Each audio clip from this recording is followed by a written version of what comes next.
At Waukesha's City Garage, Friday was all about preparation. Crews scooping up as much salt as their equipment could hold and filling up the plows ahead of what's to come Saturday morning.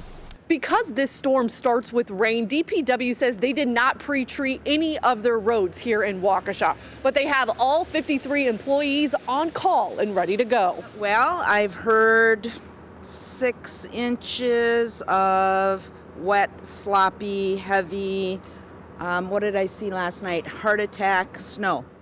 Burlap and Lace's owner Tammy Evanoff says a holiday weekend snowstorm is not ideal.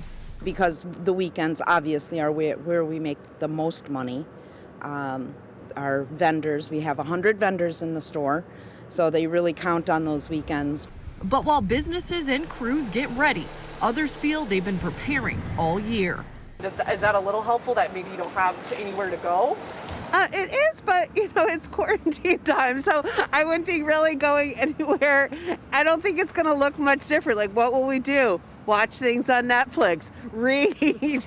In Waukesha, Hannah Hilliard, WYSN 12 News. In Milwaukee, the city's DPW says all of its drivers are on call, and if needed, they have more than 100 trucks ready to go.